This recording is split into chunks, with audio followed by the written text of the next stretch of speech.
Yang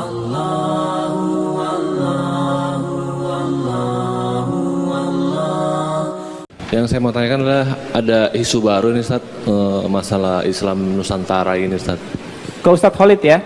Ya kalau Ustaz Khalid ya. Khalid.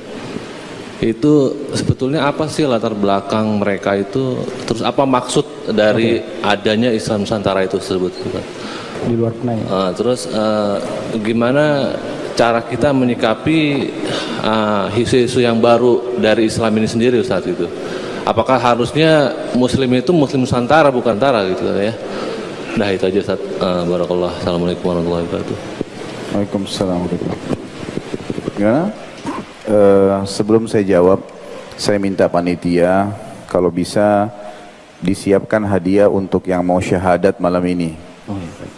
Siapa tahu ada yang mau syahadat, jadi bisa disiapkan hadiah. Jadi bukan cuma orang yang bertanya, gitu kan. Bahkan kalau perlu teman-teman juga di sini bisa memberikan sesuatu. Karena memang termasuk yang bisa mendapatkan zakat itu adalah mu'allaf. Saya subhanallah kemarin diundang di Hong Kong ceramah di depan TKW kita di sana. Ternyata di antara yang hadir itu ada satu ibu-ibu Nasraniyah duduk di pojok. Kemudian saya disampaikan oleh panitia, Ustadz ada satu orang yang mau masuk Islam. Lalu saya bilang kalau gitu pengajian saya tunda dulu.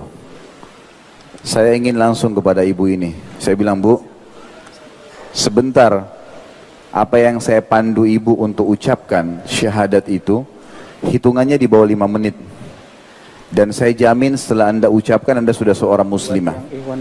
Tidak ada beratnya orang untuk mengucapkan syahadat dan masuk Islam itu. Dan saya menyampaikan kepada semua yang hadir di sana dan di sini juga, bahwasanya begitu mudahnya sebenarnya menawarkan agama Allah ini. Selebihnya saya bilang tadi bertawakal kepada Allah. Subhanallah, saya bilang asyhadu an la ilaha illallah wa anna Muhammadar Rasulullah, diucapkan syahadat sama ibu tersebut, langsung terisak-isak dia menangis. Dan saya bilang tidak ada kewajiban mandi, tidak ada kewajiban apa-apa, silakan muslimah yang lain memberikan ucapan selamat sama dia dan diberikan hadiah. Setelah itu baru dipandu untuk selanjutnya. Jadi jangan pernah ragu untuk menawarkan itu.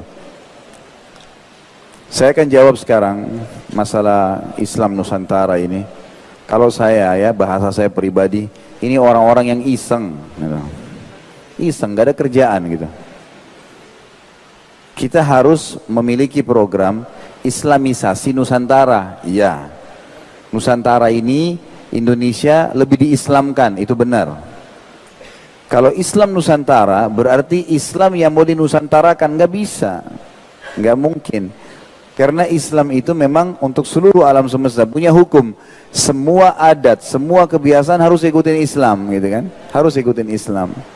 Dan kalau saya dan teman-teman dai sudah tahu sebenarnya, ini program dari orang-orang yang coba ingin mengelabuhi warna Islam itu. Karena perkembangan Islam sangat pesat, gitu kan? Maka dibuatlah segala macam isu. Saya yakin Anda dengan akal sehat Anda akan bisa memahami kok, gitu kan? Islam itu punya standarisasi hukum. Kalau mau wudunya, mau di Saudi, mau di Amerika, mau di Indonesia, sama saja wudunya, sama saja hadap kiblatnya, syarat-syaratnya sama, tutup aurat, bacaannya yang batalin, sama saja. Kita punya standarisasi masalah itu. Jadi yang begini-begini nggak usah dihiraukan. Kita punya landasan Al-Quran dan Sunnah, gitu. Kalau saya melihat ini memang peran para dai yang harus meluruskan, gitu kan. Dan ini tujuannya memang untuk mengelabuhi itu, untuk mengelabuhi. Cukup banyak kita tahu sekarang isu yang dilempar untuk merusak Islam, seperti kasus isu terorisme, isu radikalisme, dan seterusnya lah, beragam macam isu itu. Saya punya pengalaman pribadi dengan satu orang teman Katolik, orang turunan Chinese di pesawat.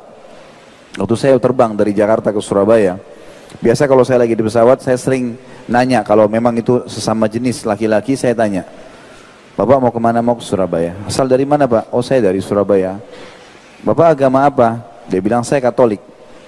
Oh saya Muslim Pak, dan saya dari Jakarta. Oh iya. Terus kemudian saya lempar pertanyaan, Pak, menurut Bapak Islam itu bagaimana sih? Menurut kacamata Bapak ini. Subhanallah, setengah jam semuanya buruk. Apalagi melihat saya berjenggot begini, mungkin ini teroris nih, biangnya itu. Karena cirinya teroris harus berjenggot, celananya jingkrang, dahinya hitam, ini semua ciri-cirinya ini. Perempuannya bercadar pakai jilbab, nah ini semua nih. Yang rajin kalau azan ke masjid, yang semuanya tentang Islam yang benar itu. Itu yang disimbolkan. Orang yang tidak pakai akal sehatnya pikir, masuk berpikir kalau dia tidak pakai akal sehat, oh ini benar teroris. Tapi orang pakai akal sehat, masa sih orang baik-baik kemudian dianggap itu teroris gitu kan? Langsung Islam itu keras, Islam itu begini, Islam itu begitu, beragam macam hal. Saya dengarin aja, saya jadi pendengar yang baik. Sampai setengah jam dia ngoceh macam-macam, udah selesai, sudah tidak ada lagi yang dia sampaikan undang-undangnya. Saya bilang, Bapak udah selesai? Dia bilang iya. Pak, itu kan tanggapan Bapak tentang agama saya. Tapi saya ini Muslim, bisa nggak saya jelasin agama saya? Oh, dia bilang silakan Pak. Saya bilang pertanyaan pertama saya, Pak. Karena yang pertama dia bilang Islam itu suka membunuh, gitu kan? Saya bilang gini, Pak, ini mungkin sekalian informasi pada teman-teman kita yang non Muslim. Jadi saya bilang, kalau ada satu orang Katolik yang membunuh, apa Bapak mau kalau saya bilang semua Katolik pembunuh? Enggak Pak. Begitu juga Islam saya bilang. Kalau ada satu orang yang berbuat kesalahan, jangan semuanya.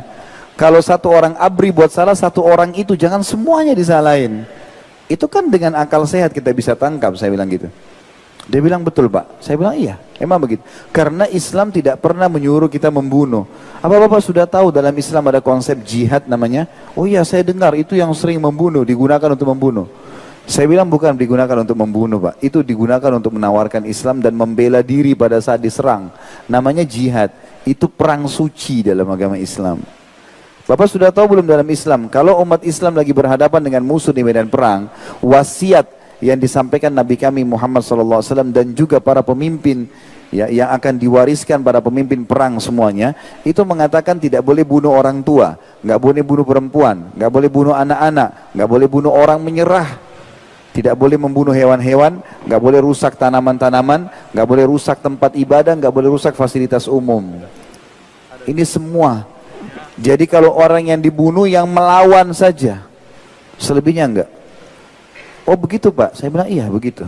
Dan itu Bapak bisa baca dari semua buku Islam. Lalu kemudian lebih dari setengah jam, karena 1 jam sekitar 10 menit waktu itu penerbangan.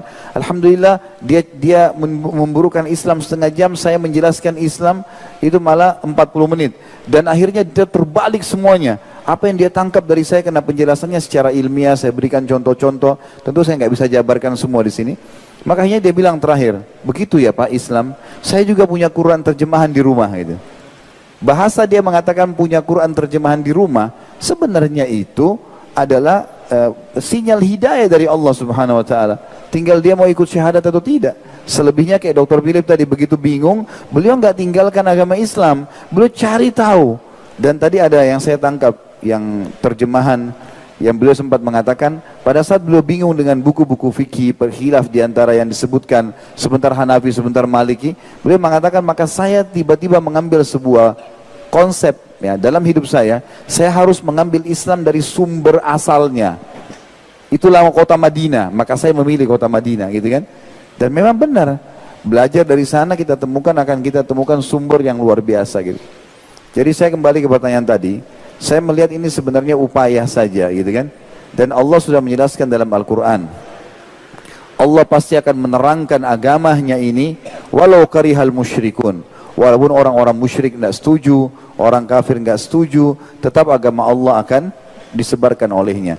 Jadi tugas kita ya sebagai seorang muslim yang benar dan muslimah, hadir di majelis ilmu yang benar, belajar dari para teman-teman ustadz, kiai ya, siapa saja yang jadikan pewaris para nabi ini yang memiliki ilmu yang kapasitas ilmu dan kapabilitas yang cukup, sehingga memang selalu cirinya rujukannya Al-Quran dan Sunnah ya, kembali kepada sahabat, maka kita akan tahu bagaimana Islam klasik itu, dan dia akan terus jalan bersama dengan waktu modern sampai hari kiamat, kejayaan di situ.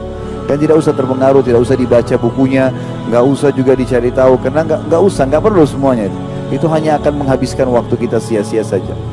Allah alam. Mari kita sama-sama selalu follow dan juga tentu lakukan pada semua channel-channel dakwah yang baik yang menyebarkan agama Allah Subhanahu Wa Taala, karena hak itu kebenaran bila dijunjung tinggi dan dipertahankan tentu batil akan hilang. Namun kalau kita tidak bekerja sama dalam mendukung kebenaran, maka otomatis kebatilan akan merajalela.